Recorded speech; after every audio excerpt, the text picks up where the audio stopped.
Hello दोस्तों, कैसे हैं आप सभी लोग। आई होप अच्छे ही होंगे और अच्छे रहना भी। और आप लोग पहली बार इस चैनल पर आए हो तो एक सब्सक्राइब कर देना चैनल को, और पास में बेल आइकन को भी प्रेस कर देना। और वीडियो अच्छा लगा तो एक लाइक कर देना, और कमेंट सेक्शन आप लोगों के लिए है तो कमेंट करना मत भूलना, जिसके वजह से मैं जान सकूँ आप लोग मेरे रिगार्डिंग क्या सोचते हो। चलिए, और कुछ बात जाया करें, हम लोग वीडियो को स्टार्ट करते हैं। लेकिन उसके पहले अगर आप लोग इसके पहली पार्ट नहीं देखा हो तो इस पार्ट के बारे में कुछ समझ नहीं आएगा। तो पहले जाइए उस पार्ट को देख लीजिए, मैंने डिस्क्रिप्शन में लिंक दे रखा हूँ, और फिर आकर इसको देखना। चलिए वीडियो को कंटिन्यू करते हैं छोटे से प्यारे से एक इंट्रो के साथ।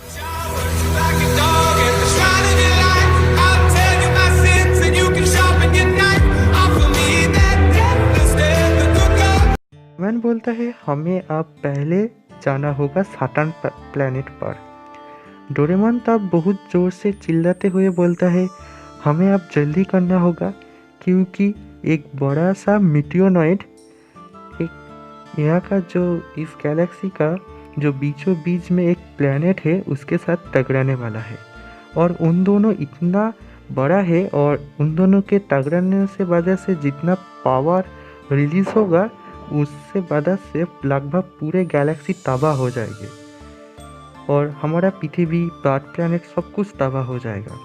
हमारे पास कुछ ज़्यादा टाइम नहीं है, तो हमें जो भी करना होगा जल्द ही करना होगा। डोरेमोन के मुंह से ये सारे बात सुनकर सभी लोग घबरा जाता है, और नोबिता, जियान, सुजुका, सुनियो तो चिल्लाने लगता है। बैटमैन बोलता है हमें वहाँ पर ही जाना होगा, उस प्लैनेट का नाम ही है साटर्न, और वहाँ पर ही तुम्हें वो हथियार स्टॉर्म ब्रेकर मिलेगा। सभी लोग जल्दी से डोरेमोन के गैजेट की मदद से चला जाता है साटर्न प्लैनेट पर। उस प्लैनेट पर जाते ही उन लोग देखता है चारों तरफ बर्फ ही बर्फ है। वहाँ पर आइस स्टॉर्म भी चल रहा था, चारों तरफ अंधेरा ही था। तो उन सभी लोग बहुत मुश्किल के साथ आगे बढ़ रहा था, और कुछ देर बाद नोबिता, शिजुका, जियान, सुनियो थक जाता है, और उन लोग आगे जा नहीं पा रहा था। इस वजह से डोरेमोन भी उन लोगों के पास रुक जाता है, और बाकी सारे लोग आगे जा रहा था। कुछ देर बाद पायान और बूबी भी आगे बढ़ नहीं पा रहा था, वो लोग भी बहुत ज़्यादा थक गया था। इसके वजह से वो लोग भी एक जगह पर बैठ जाता है। तो अब आगे बढ़ रहा था मित्सुओ, सुमिरे और बैटमैन। कुछ देर चलने के बाद बैटमैन भी थक जाता है पूरी तरह, और बैटमैन भी रुक जाता है वहाँ पर ही, और सिर्फ आगे बढ़ रहा था सुमिरे और मित्सुओ, और कोई नहीं। कुछ दूर जाने के बाद सुमिरे भी मतलब पाको भी थक जाता है, और वो बहुत मुश्किल से ही चल रहा था। लेकिन मित्सुओ सुमिरे को मतलब पाको को अपना गोद पर उठाकर ले जा रहा था। आखिर में उन दोनों चला आता है उस हथियार के सामने।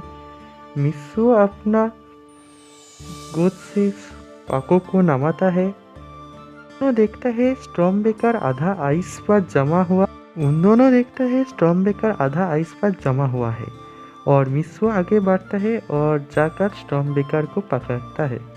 और मित्सुओ स्टॉर्म ब्रेकर को जैसे ही पकड़ता है, मित्सुओ के सारे बॉडी पर करंट फ्लो होने लगता है, और मित्सुओ बहुत जोर से चिल्लाता है। लेकिन मित्सुओ बहुत ज़्यादा ताकत महसूस कर रहा था उसके सारे बॉडी पार्ट पर। जैसे ही अचानक मित्सुओ का बॉडी के अंदर बहुत सारे ताकत आ चुका था। मित्सुओ जब ही स्टॉर्म ब्रेकर को अपना हाथ पर उठाता है, तब आइस स्टॉर्म रुक जाता है। चारों तरफ शांति ही शांति फैला जाता है। मित्सुओ देखता है एस्ट्रॉइड कुछ दूरी पर ही है साटर्न प्लैनेट से। तो मित्सुओ स्टॉर्म ब्रेकर को सीधा आसमान की तरफ उठाता है, और मित्सुओ बहुत तेजी से आसमान की तरफ और उस मिटियोनॉइड की तरफ जा रहा था, और मित्सुओ जाकर सीधा टकरा जाता है उस मिटियोनॉइड से। पूरा मिटियोनॉइड को मित्सुओ तबाह कर देता है स्टोन ब्रेकर की मदद से। साटर्न प्लैनेट के लगने से पहले वो मिटियोनॉइड पूरी तरह बर्बाद हो चुका था। छोटे छोटे टुकड़े पर चारों तरफ बिखर गया था। मिस्सो को एक भी खर्च नहीं आया था। मिस्सो के मिस्सो के पास बहुत सारा ताकत आ गया था। वे लोग तो मिस्सो के ताकत देखकर हैरान हो जाता है। बैटमैन का तो विश्वास ही नहीं होता है कि वो मिस्सो ही है। फिर उन सब लोग सोचता है हमने तो स्टॉर्म ब्रेकर को हासिल कर लिया है, अब हमें डेमन किंग के पास जाकर 6 इन्फिनिटी स्टोन को उससे वापस लेना होगा और फिर से स्नैप कर सब कुछ ठीक करना होगा। तो सभी लोग डेमन किंग के पास जाने के लिए निकल जाता है। दूसरी तरफ हम डेमन किंग को देखते हैं। डेमन किंग अब बहुत ज़्यादा ही कमज़ोर हो गया था। स्नैप करने की वजह से डेमन किंग बहुत ज़्यादा कमज़ोर हो गया था। डेमन किंग 6 इन्फिनिटी स्टोन का एनर्जी एक साथ सह नहीं पाया था, लेकिन डेमन किंग अभी भी जिंदा है। डेमन किंग का बायां हिस्सा एकदम पूरे जल गया था और उसके हालत बहुत ही ख़राब था। मिस्सो और बाकी का टीम का मेंबर सभी लोग डेमन किंग के पास चला आता है और वो लोग डेमन किंग को ये हालत पर देखकर चौंकता है। बैटमैन डेमन किंग के पूछता है कि 6 इन्फिनिटी स्टोन कहाँ पर है। डेमन किंग बोलता है मुझे नहीं पता, मैंने ये गैलेक्सी को क्रिएट करने के लिए 6 इन्फिनिटी स्टोन का यूज़ कर लिया हूँ और अब 6 इन्फिनिटी स्टोन कहाँ पर है वो तो किसी को भी नहीं पता। मिस्सो ये सारे बात सुनकर बहुत ही ज़्यादा गुस्सा हो जाता है और डेमन किंग का सिर धड़ से अलग कर देता है स्टॉर्म ब्रेकर से मदद से। फिर सभी लोग उदास हो जाता है और उदास होकर आग पर चला आता है, क्योंकि और कुछ नहीं हो सकता था अब। और वो लोग अब पृथ्वी मतलब इस गैलेक्सी को ठीक भी नहीं कर सकता था। और लोग सभी उदास होकर एक लेक के साइड पर बैठे थे। नोबिता बोलता है फ्यूचर पार्ट तो ये सब कुछ भी नहीं था, इसके मतलब ये सब ठीक करने का कुछ ना कुछ तरीका होगा। डोरेमोन बोलता है नोबिता तुम्हारे पास इतना अकल कब से आया। ये बात सुनकर सब लोग हंसने लगता है। तभी मिस्सो बोलता है अच्छा डोरेमोन, हम लोग टाइम ट्रैवल कर पीछे आए हैं। तो डोरेमोन बोलता है हाँ। मिस्सो बोलता है तो हम लोग भी तो टाइम पर और पीछे जाकर सब कुछ ठीक कर सकते हैं। ये बात सुनकर सब लोग बोलता है तुम एकदम सही बात बोल रहे हो। पाको बोलता है तो हम डेमन किंग और पावरमैन टीम मतलब जो टीम बर्ड प्लैनेट से इन्फिनिटी स्टोन को ढूंढने के लिए निकला था, उन सभी से पहले 6 इन्फिनिटी स्टोन को हासिल कर लेंगे। बर्डमैन बोलता है पाको तुम एकदम सही बोल रहे हो, लेकिन हम पेस स्टोन और माइंड स्टोन कहाँ पर है तो नहीं जानते हैं, क्योंकि हम लोग उससे पहले उन दोनों स्टोन को डेमन किंग ढूंढ लिया था। और अगर हम लोग 6 इन्फिनिटी स्टोन को ढूंढने जाए तो हमें बहुत ज़्यादा ही टाइम लग जाएगा। मिस्सो बोलता है तो हम करें क्या।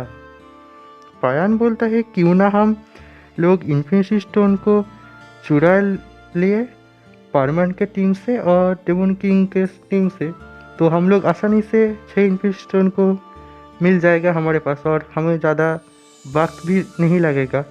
तो कैसा होगा। बैटमैन पायन की बात सुनकर बोलता है ये हो सकता है, लेकिन ये बहुत ज़्यादा टफ होगा।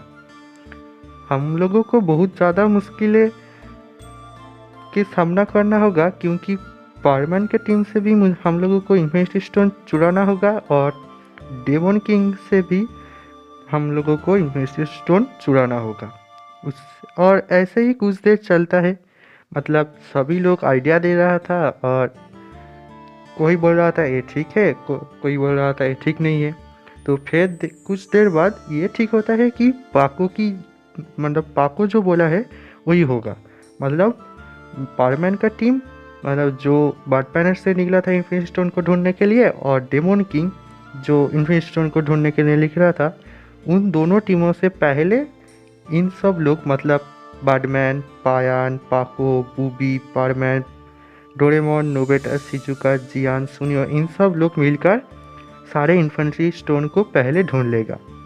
तो सभी लोग डोरेमोन की मदद से, मतलब डोरेमोन के गैजेट्स से मदद से टाइम पर पीछे जाता है और वो सब उस टाइम पर आ जाता है जिस दिन आर्क के सभी पावरमैन बार्क प्लैनेट के लिए निकला था, उसके 3 या 4 दिन पहले वो लोग आ जाता है टाइम पर पीछे। तो फिर सभी लोग 6 इन्फिनिटी स्टोन को ढूंढने के लिए निकल जाता है।